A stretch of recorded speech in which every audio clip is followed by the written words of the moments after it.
So it's early morning. I'm on the couch, right? I done fell asleep watching YouTube again. I'm half asleep, half awake. Anyways, my wife come give me a kiss goodbye. She out the door. I hear the door slam. And at this point, I get on my phone. I'm scrolling and I start thinking about all the stuff I got to do. I'm like, damn, well, let me get up here in the next few minutes, right? And before I get up, I see something come around the corner. It's like a head looked like it whipped like this. You know what I'm saying? Like it just kind of looked and came back. And what I saw was somebody that looked just like my wife, but I'm like, no, she just left. That can't be her. And for two, I don't know who's in my house. So I'm already in like protect the crib mode. So I get up, hit the corner, just like a wide receiver, just hit the corner. Balcony door is open, right? So I'm like, I know this person didn't jump off the balcony. Like, we're 3 stories up. She did not jump off the balcony, right? So I go to the balcony, and it's somebody that looked just like my wife, just like her, except her eyes are white and her hair is completely screwed up. Like, her hair is like this, just frizzy, crazy, right? And I'm like scared because I'm like, what do I do? This is hella weird, and the person there is not home. Like, they are not home. Like, they're just kind of just like staring like this. So I grab this person and I go into the living room, and I don't know whether to call the cops or call my wife, because I believe in the paranormal. So to me, it's like I finally got me one. Like, this is proof. People have to believe me now. This is proof. I don't go around telling people. I'm just saying, like, this is proof, right? So I'm holding this person that looks like my wife, and as I'm holding her, her skin goes hollow, like a t-shirt, like you're holding a t-shirt, completely hollow, and the skin it's in my hands, and I'm looking down. I'm like, what the fuck?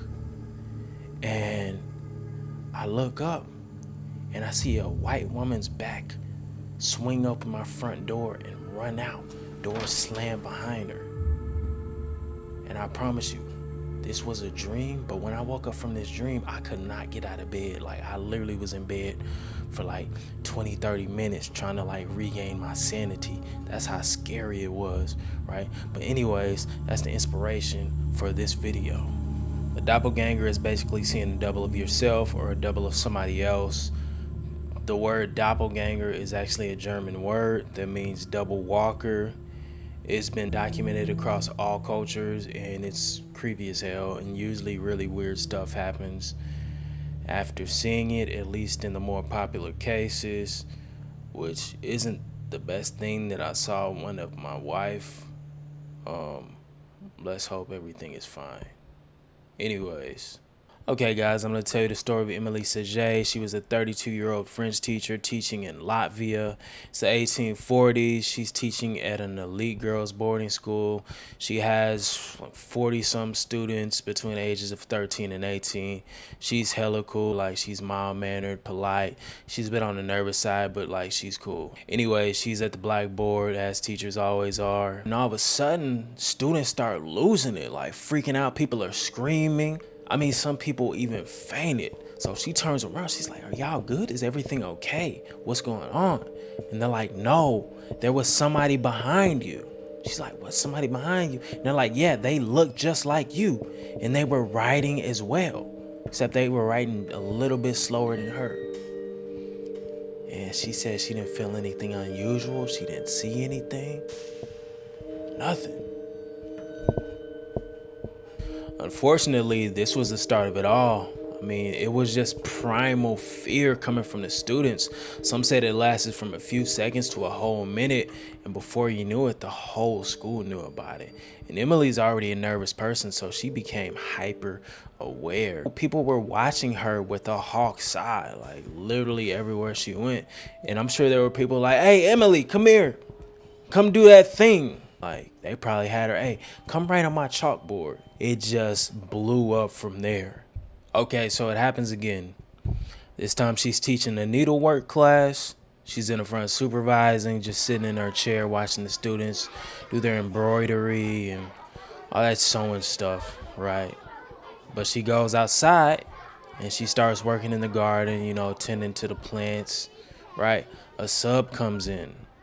The sub sits down, and as you can guess, the sub looks just like Emily, right? So the students notice, they're like, she's outside and she's right here, right? And the Emily outside was moving a little bit sluggish. She was moving sluggish. She was not moving like the regular Emily, right? And you know, kids are naturally curious. All kids aren't brave, but a couple of the brave kids got together. They're like, "Hey, let's go see what's up." So they rolled up. "What's up? You good? Like, what's going on?" They didn't respond. It's damn near like a statue, right? And that's the creepiest part to me. It's a statue. It's not moving. It's not responding. It's just blank face. That's terrifying to me. Kids say they touched it. It felt like cobwebs. Anyways, after a few minutes, it disappears. And Emily comes back inside. It's that same sort of hysteria. And Emily says she felt weak during the whole thing, which does kind of correspond with how they saw her outside. They said she was moving slower, and as soon as that doppelganger disappeared, she started moving regular again. So happens again, as you can guess. This time she's serving dinner in the lunchroom. The real Emily is moving slightly slower than doppelganger. That's really the only difference this time. Standing there several minutes, kids point it out, she turns around and disappears. It continues to happen. While it didn't happen every week, it happened enough for everybody to kind of get used to it and notice it. It always mimicked Emily's movements. The more solid it appeared, the more drained that Emily would feel. And after the doppelganger disappeared, she would always feel back to normal. It became a normal thing, unfortunately. Emily never saw it. It never acknowledged anyone. It always had that stone face statue kind of look to it, and it would always like echo her movements. So after a while, it came to a hill. Parents started pulling their daughters from the school. The school lost enrollment, and remember, this is an elite school, and there's not a ton of students. She only taught 40 something students, so that tuition money was very important per head. It's very important. So even though the administrators liked her, her colleagues liked her, like everybody thought she was a very pleasant person, they had to let her go. Like there was nothing else they could do. So after 18 months, she was fired. And this was the 19th time that it happened. She had been at 18 other positions where the same cycle happened. She starts, the doppelganger appears, people freak out, and she gets fired. She was deeply distressed. Like she was only 32 and this happened 18 previous times. Just helplessness. You can't control it. It's basically a curse. Anyways, after she was fired from there were no more employment records from her. They did not find a death certificate. Nobody knows what happened to her. Some people speculate that she became a recluse. Anybody would be depressed. So she basically disappeared from existence after that happened.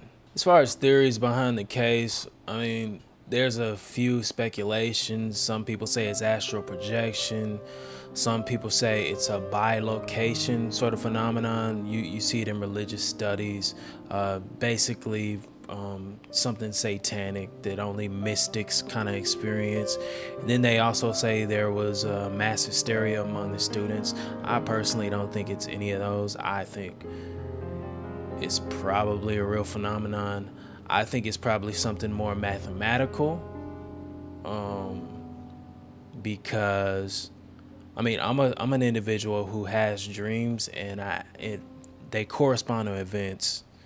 I had a dream about a friend who was robbing houses, right? This guy, in my dream, he was robbing houses, and that's not his character. He's not the type of person that would be robbing people's houses.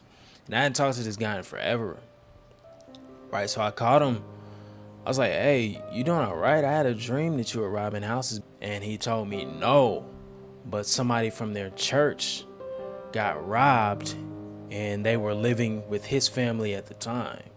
So to me, I just feel like there's just certain things that go on that we just don't know about. We just there's no way to account for it.